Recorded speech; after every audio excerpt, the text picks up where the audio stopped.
നമസ്കാരം, ഞാൻ ദിവ്യ. 16ാമത്തെ കുറലുമായിട്ടാണ് ഞാൻ നിങ്ങളുടെ മുമ്പിൽ വന്നിരിക്കുന്നത്. ആ കുറൽ എന്താണെന്ന് നമുക്ക് നോക്കാം. വിസുമ്പിൻ തുളി വീടിൻ അല്ലാൻ മട്രാങ്കേ പസുമ്പുൽ തലൈക്കാൺപ് അരിതു. വളരെ ലളിതമാണെന്ന് തോന്നുന്നുവെങ്കിലും വലിയൊരു ശാസ്ത്രീയ സത്യമാണ് വള്ളുവർ ഈ കുറലിലൂടെ നമുക്ക് പങ്കുവച്ചു തരുന്നത്. ഇതിന്റെ ലളിതമായിട്ടുള്ള അർത്ഥം എന്താണെന്ന് വെച്ച് കഴിഞ്ഞാൽ, ആകാശത്ത് നിന്ന് ഭൂമിയിലോട്ട് മഴ പെയ്തില്ലെങ്കിൽ ഒരു പുൽനാമ്പ് പോലും മുളയ്ക്കില്ല എന്നാണ് വള്ളുവർ ഈ കുറലിലൂടെ പറഞ്ഞു തരുന്നത്. ലോകത്തിലെ ഏറ്റവും വലിയ മരങ്ങൾക്കും ജീവജാലങ്ങൾക്കും നിലനിൽക്കാൻ മഴ അത്യാവശ്യമാണ്. എന്നാൽ വള്ളുവർ ഇവിടെ ഉദാഹരണമായി എടുത്തിരിക്കുന്നത് ഏറ്റവും എളിയ സസ്യമായ പുല്ലിനെയാണ്.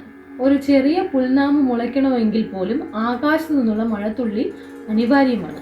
ചുരുക്കത്തിൽ പറഞ്ഞാൽ, മഴ പെയ്യുന്നില്ലെങ്കിൽ ഭൂമിയിലെ എല്ലാ ജീവജാലങ്ങളും ഇല്ലാതാകുന്നു എന്നാണ്. ഇതോടെ തമിഴ് അർത്ഥം എനിക്ക് தெரிஞ்ச தமிழ்ல இதோட அர்த்தத்தை சொல்றேன் நான். வானத்து നിന്ന് ஒரு துளி மழை கூட பெய்யலைன்னா புல்லோட தலை கூட நம்மளால பார்க்க முடியாது. அந்த அளவுக்கு முக்கியமானது மழை. അടുത്ത കുറലുമായിട്ട് വീണ്ടും വരാം. നന്ദി, നമസ്കാരം.